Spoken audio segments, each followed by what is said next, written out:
সেক্ষেত্রে নওশাদ সিদ্দিকী একটু বেশি নাম্বার পেয়ে যাচ্ছে।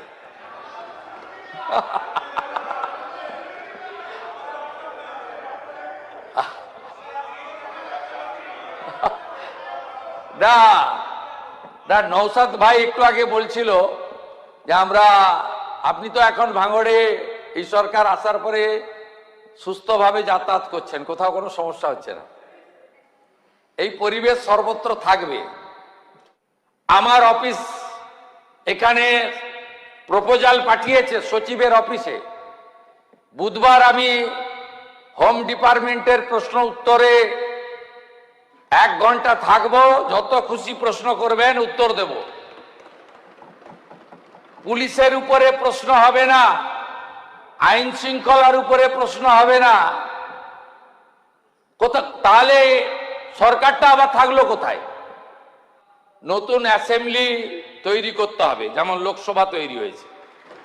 আগামী দিনে ডিলিমিটেশন হলে, মহিলা সংরক্ষণ হলে 294টা বেড়ে 400-র উপরে যাবে। তার পরিকল্পনা যদি আপনি এখন থেকে না করেন, এখন থেকে যদি একটা জায়গা দেওয়া আছে, সেই জায়গার পরিস্থিতি কি আছে, একটা অল পার্টি ডেলিগেশন নিয়ে আপনি একদিন দেখেও আসুন। এবং পিডব্লিউডি বা যে সমস্ত সংস্থা আছে কনস্ট্রাকশনের প্রাথমিক একটা শহরে যে ছাত্র আন্দোলনের নামে কার্যত তাণ্ডব দেখলো শহর, এবং সাংবাদিকরাও তার মধ্যে থেকে বাদ গেল না। সেই ঘটনায় 11 জনকে ইতিমধ্যেই আটক করেছে লালবাজার, এবং তাদের মধ্যে প্রায় বেশিরভাগই রাজাবাজার, খিদিরপুর ওই চত্বরের বাসিন্দা। মাননীয় মুখ্যমন্ত্রী বিধানসভায় স্টেটমেন্ট দিয়েছেন, এই ছাত্র আন্দোলন, ককরোচ আন্দোলন নামে যে উৎপাত হয়েছে, তার সঙ্গে যারা জড়িত, এই নিয়মের বাইরে কাজ করেছে, কাউকে ছাড়া হবে না। উনি বলেছিলেন 16 জনের লিস্ট আছে, কে কোথায় নামও বলেছেন, অ্যারেস্ট হচ্ছে। এবং গুন্ডা দমন যে নতুন আইন হয়েছে, সেই আইনে এদের বিচার হবে এবং কাউকে ছাড়া হবে না। যে যা ইচ্ছা করবে পশ্চিমবাংলায়, এটা আগে যেগুলো হয়েছে তারও বিচার হবে। ধর্মেন্দ্র প্রধান পদত্যাগ করলেন, কিন্তু রাজনৈতিক মহলের একাংশ বলছেন ছাত্র আন্দোলনের জোরে, একাংশ বলছেন নরেন্দ্র মোদী তার রাজধর্ম পালন করলেন। আপনার কি মনে হয়? দেখুন, আন্দোলন হচ্ছে, সরকার যেটা ঠিক মনে করেছে, মাননীয় নরেন্দ্র মোদী আছেন, তিনি মনে করেছেন যে পদত্যাগ করার দরকার আছে, তো করেছেন উনি। সরকার সব রকম চেষ্টা করেছে, কথাবার্তা বলেছে। অনশন ভাঙার জন্য মাননীয় নাড্ডাজি নিজে গেছেন হসপিটালে, এবং বারবার মিটিং হয়েছে। তো ওদের কথাবার্তার মাধ্যমে ছাত্রদের সঙ্গে যেভাবে ব্যবহার করা উচিত, ইমোশনাল, ওরা সরকার সব রকম রাস্তা খুলেছে, ব্যবহার করেছে, তাদের দাবি মানার চেষ্টা করেছে।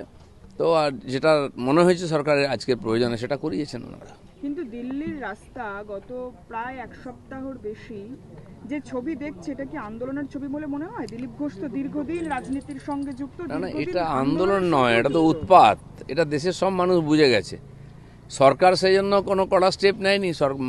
আমি ধিক্কার নিন্দা জানাচ্ছি। যারা আক্রমণ করেছে একটা ওনার ছাড় পায়, কিন্তু যারা বাঁচাতে গিয়েছিল, ভিডিওতে তাদের ছবি এসে যায়, যদি তাদেরকে না আবার আইডেন্টিফাই করে এরা মারছিল বলে আটকে দেওয়া হয়, এটাও যেন দেখা হয়। কারণ গণতন্ত্রে তথাকথিতভাবে আমরা বলি চতুর্থ স্তম্ভ মিডিয়া, এমনি মিডিয়ার স্বাধীনতাতে আমাদের দেশ 157 আউট অফ 180। তাহলে আমরা এত বৃহৎ গণতন্ত্রের দেশে বসবাস করছি। পৃথিবীর সবথেকে বড় লিখিত সংবিধান আমাদের কাছে আছে, আর আমাদের দেশের সাংবাদিকরা আক্রান্ত হবে, এটা মোটেও কাঙ্ক্ষিত নয়, কাম্য নয়, এটা বন্ধ হওয়া দরকার। আর সাথে সাথে এটাও বলবো, দেখছিলাম গতকালকে ঘটনার পর থেকে বেশ কিছু লোক লেখালেখি করছেন, সাংবাদিক বন্ধুরা, যে আমরা পলিসি তৈরি করিনি, তৈরি করে হাউস, তার ইম্প্যাক্ট কেন আমাদের হবে। এটা আমি স্বীকার করে নিচ্ছি, কিন্তু আমি এটাও বলবো আপনাদেরকে, আপনারা যে হাউসের আন্ডারে আছেন তাদেরকেও বলুন সংযত হয়ে পলিসি তৈরি করা। একটা সময় দিল্লিতে যে ছাত্র আন্দোলন হচ্ছে, সেটাকে বিদেশি ফান্ডিং বলে চালানো হয়েছে বিভিন্ন মিডিয়ার মাধ্যমে। কেউ চীন যোগ, কেউ পাকিস্তানি যোগ, কেউ বাংলাদেশি যোগ বলে যা ইচ্ছা তাই করানো হয়েছে। এটা বন্ধ করা উচিত। আজ গতকাল কি আমরা সম্ভবত না, আজকে দেখলাম, আমি আজকে ভিডিওটা দেখেছি, মিনিস্ট্রি অফ এক্সটার্নাল অ্যাফেয়ার্সে সেই দপ্তরের যিনি মুখপাত্র, তিনি একটা প্রেস করে বললেন যে এই আন্দোলনের সাথে কোনো বিদেশি সম্পর্ক নাই। কিন্তু সারা এই বেশ কয়েকটা দিন বেশ কিছু সাংবাদিক যেভাবে এইটাকে তুললো, তারা তো এসি রুমে বসে তোলে, আর ড্রাইভার নিতে হয় যারা রোদ বৃষ্টি উপেক্ষা করে ফিল্ডে যারা কাজ করে, যারা হাউসে বসে গল্প বানায়, তারা যে অন্যায়গুলো করে তার ইফেক্ট পড়ে সাধারণ যারা ফিল্ডে কাজ করে। আমি অনুরোধ করবো সাধারণ মানুষকে, যেরাও রুজি রুটির জন্য এই পেশাতে এসেছে, কেউ শখে আসেনি, যে যাই বলো সবাই সংসার, কারো বাড়িতে মা বাবা ছেলে মা সন্তান স্বামী স্ত্রী আছে, তাদের মুখে অন্ন তুলে দেওয়ার জন্য। সুতরাং এরাও আমাদের প্রতিবেশী, এরাও আমাদের পরিবারের একটা গুরুত্বপূর্ণ সদস্য। রাগ ক্ষোভ থাকতেই পারে, তার জন্য এদেরকে শারীরিকভাবে হেনস্থা করা মোটেও কাম্য নয়। অনুরোধ করবো এটা থেকে আমরা বিরত থাকবো। দাদা, এই ছাত্র আন্দোলনকে কোনোভাবে রাজনৈতিকীকরণ করার পদ্ধতি অবলম্বন করা হবে? দেখুন, সবাই তো রাজনৈতিক দলের নেতারা চাইবে রুটি শেখার, এটা অস্বীকার করার কোনো জায়গা নেই। আর আমি এগুলো বলে ফেলি বলে আমার উপর সবার রাগ।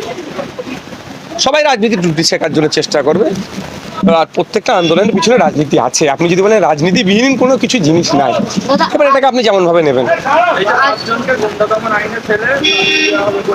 5 জনকে নয় 70 জনকে আইডেন্টিফাইয়ের কথা বলেছে। তখন আমি এই বিষয়টা নিয়ে একটা কথা বলবো। অলরেডি কলকাতা হাইকোর্টে গুন্ডা দমন আইনকে চ্যালেঞ্জ করে মামলা হয়ে গিয়েছে, সাব জুডিস ম্যাটার।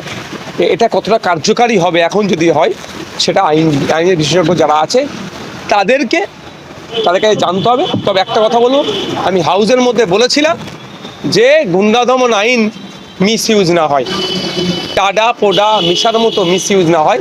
আমি আজকেও বলবো মিস ইউজ না হয়, তবে এই আইনের আমি চরম বিরোধী। দাদা, আমরা দেখলাম কুণাল ঘোষকে আজকে অ্যারেস্ট করা হয়েছে এবং ওনাদের যে প্রতিবাদ বন্ধ করতে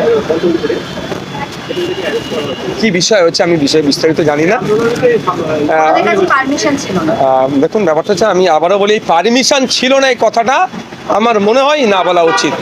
আমি প্রোটেস্ট করব, I have to right protest করা। তো এখানে পুলিশের পারমিশন দিতে লাগে না। পুলিশ লোকাল অথরিটি আমি ইন্টিমেশন দেব। সংবিধানের কোনো জায়গায় এই প্রতিবাদ করার জন্য পুলিশই পারমিশন নিতে হবে ভবিষ্যৎ নাই।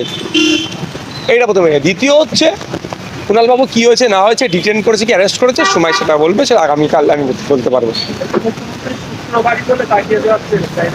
আমি তো বলছি মুখ্যমন্ত্রী মহাশয়ের কাছে, যদি অ্যামেন্ডমেন্ট করা যায়, সংশোধনী যদি আনা যায়, শুক্রবারকে সংশোধনী করে বাদ দেওয়া দরকার।